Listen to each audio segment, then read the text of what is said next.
This river does not obey rules. It flows not toward the ocean, not toward any sea, but into the heart of a desert. Against all laws of nature, against the relentless pull of gravity, it spreads its fingers across the sand, breathing life into the dust. This is the Okavango Delta, a sprawling, shimmering oasis in the middle of the Kalahari Desert. In this sun-drenched desert at the heart of Botswana, one does not expect to find a rich water world. Yet here, water does not die, it does not surrender to the sun. The delta exists in defiance of drought, harsh climates and changing times. The river fights back and against all odds, miraculously transforms a dry wasteland into a labyrinth of channels, islands, and wonderful lagoons teeming with life.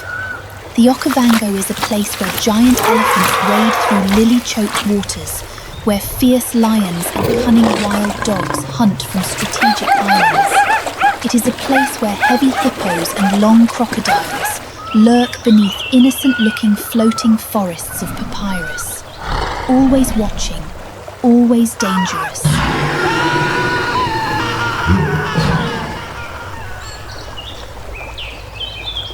It is a place where people glide on water in wooden boats and where, daily, a billion ants create new islands. Here, the waters host a rich diversity of fishes, reptiles and amphibians, while the blue skies are eternally patrolled by giant eagles on the lookout for their next prey hidden in the flowing waters below. The Okavango Delta is one of the most beautiful and most astonishing places in Africa. And this is the story of this wonder of nature, the river that refuses to die.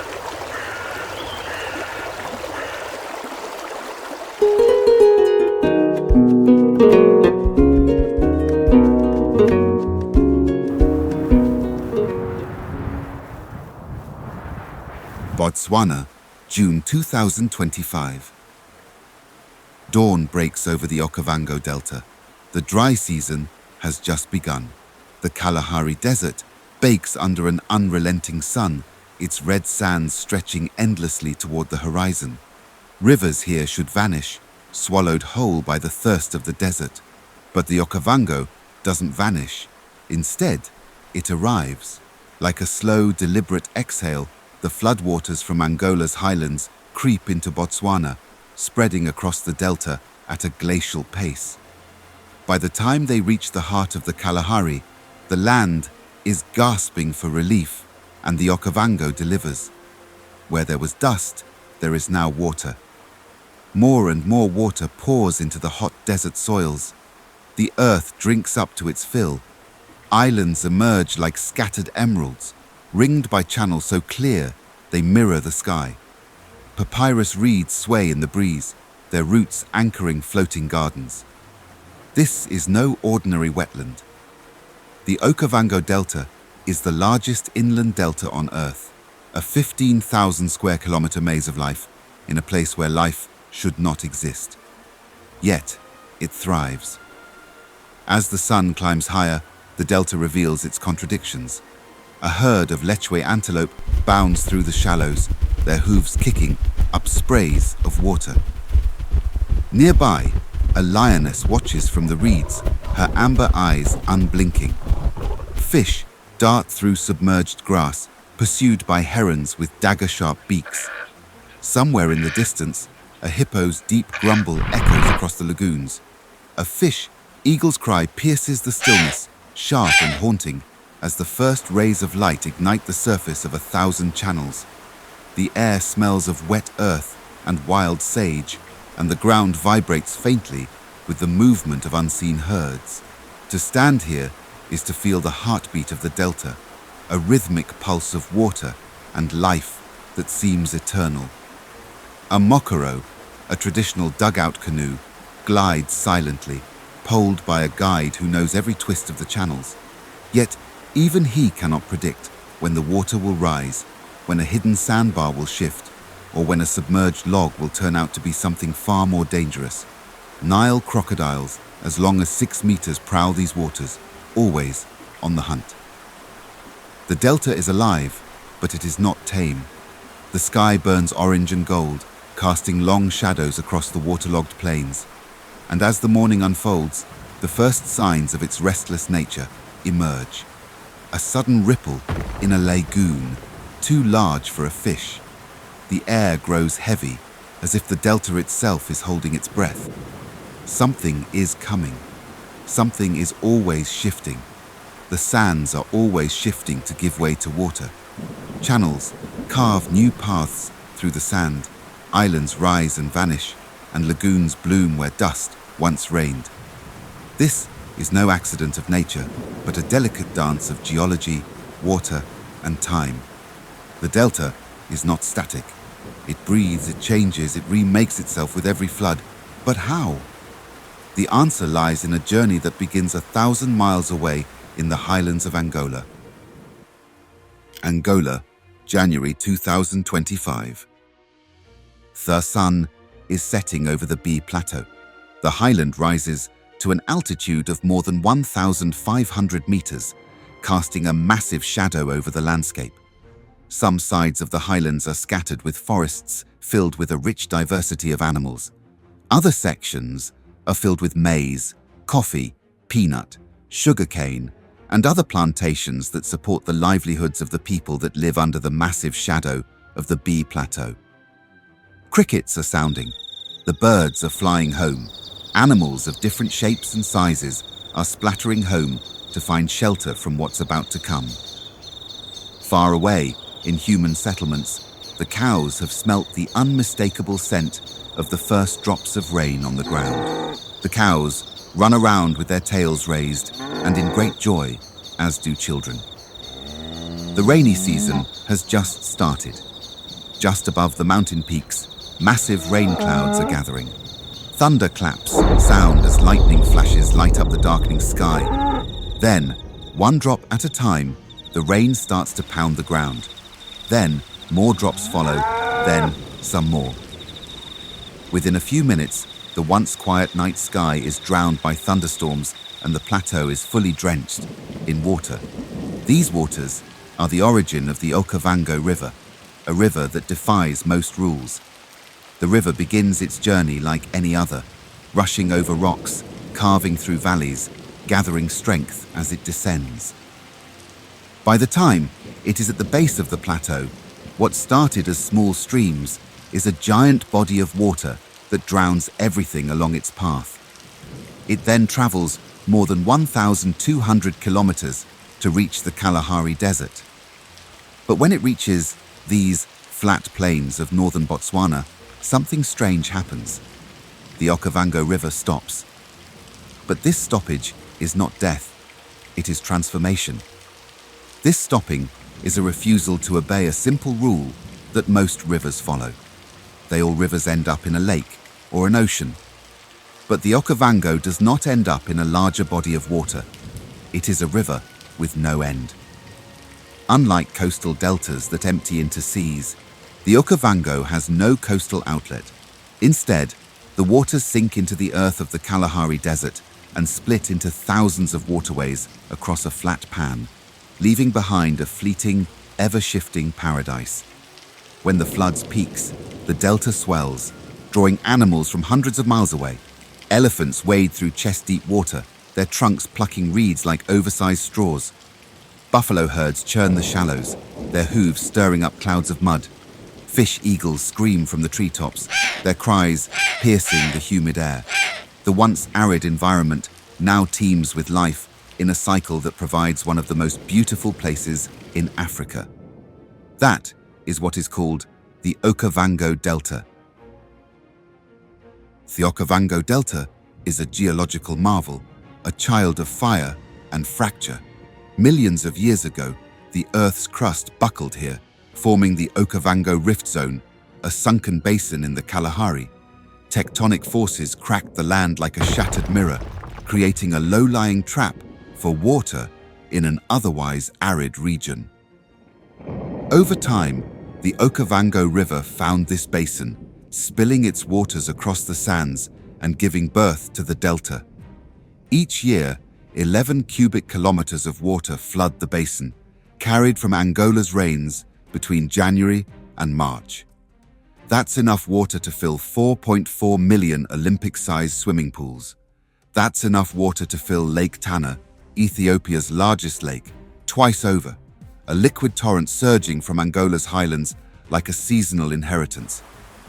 Picture the entire volume of the Nile's annual flow through Aswan, but poured into the desert in just 3 months. By June, the flood peaks, transforming up to 20,000 square kilometers of desert into a shimmering wetland. When the floods peak, the delta swells to an area larger than Rwanda or the Gambia, a watery empire where channels rewrite borders daily. It's as if Djibouti suddenly vanished under a labyrinth of lagoons, or Lesotho's mountains melted into a sea of papyrus. The Okavango Delta's annual flood performs a mesmerizing slow-motion ballet, reaching its peak between June and August, a stunning contradiction as Botswana's dry season grips the land. The water's journey begins months earlier when torrential rains drench Angola's highlands from January to March, sending a liquid pulse down the Okavango River. The floods advance with the slow certainty of a baobab's growth, taking 3 months to crawl 1,200 kilometers from Angola's highlands to Botswana's thirst, like a serpent uncoiling across the savannah. Like a drowsing serpent, the flood takes 4 to 5 months to crawl 1,200 kilometers across Namibia's Caprivi Strip, before finally spilling into the delta's northern fingers by April. As the waters spread across 15,000 to 20,000 square kilometers of the Kalahari's thirst, they perform nature's greatest magic trick, turning desert to wonderland precisely when the rains have stopped. By June, the transformation is complete. Elephants wade through liquid silver plains, lions adapt to hunting in ankle-deep waters, and Mokoros glide across lily-choked channels. This liquid empire, larger than Rwanda at its peak, becomes a stage for life's most dramatic performances, all while the surrounding landscape bakes under winter's dry sun. The waters linger like a reluctant guest until September, when they begin their slow retreat, leaving behind nourished earth and a promise to return. A liquid heartbeat in the desert that has pulsed this rhythm for millennia. The water brings life, grasses shoot up, fish swarm and predators follow, but it also brings chaos. For the people who live here, the Baye, San and Hambukushu, the delta is both provider and trickster. The flood's arrival is a miracle. It brings waters that enable bounty food harvests. In a land where droughts can last for years, the Okavango is a lifeline. The people have more food to eat, and their livestock have more access to water and grazing, thanks to the replenishment of the waters. But it is not without cost. Villages built on low ground can vanish overnight, swallowed by rising waters. Livestock drown, crops fail, and homes are swept away. In 2009, a particularly heavy flood displaced thousands, leaving entire communities stranded on shrinking islands. Therefore, the delta gives, but it also takes. And yet, the delta's beauty is undeniable. It is a UNESCO World Heritage Site, one of the 7 natural wonders of Africa. Its biodiversity is staggering: 160 mammal species, 540 bird species, and countless fish, reptiles, and plants. Elephants bathe in its channels, cheetahs stalk its plains, and rare Sitatunga antelope hide in its marshes. For tourists, it is a bucket list destination, a place to glide through in a Mokoro or soar above in a helicopter, marveling at the kaleidoscope of life below. But the delta does not care for admiration. It exists in a state of constant flux, and those who enter its waters must respect its rules or pay the price. The Okavango Delta's channels are not fixed. They shift with the whims of sediment and vegetation. Termite mounds, built on tiny islands, act as natural dams, redirecting flows. Massive herds of elephants stomp on the soggy ground and create new islands, while also destroying old ones. Hippos, wading through the shallows, carve new paths with their bulk. Even a fallen tree can alter a channel's course, turning a familiar route into a dead end. The delta and its ever-changing terrain is a theatre of never-ending battles between predator and prey. Above the shimmering waterways of the Okavango Delta, the air itself is a hunting ground. Fish eagles, their stark white heads gleaming against the African sky, perch like sentinels on dead trees, scanning the water for tilapia or catfish with laser-sharp eyes. When they strike, it's a flash of talons and wings, a sudden plunge, a splash, and then the triumphant rise with a silver fish writhing in their grip. But they are not alone in their aerial dominion. Alongside them, other raptors, like the martial eagle and battler, share the skies, each with distinct hunting prowess.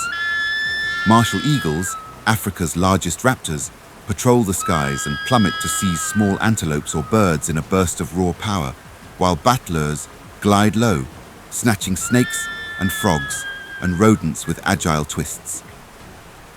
In this liquid wilderness, the sky is just another layer of the hunt, a domain where wings mean survival, and every plunge is a battle between life and death.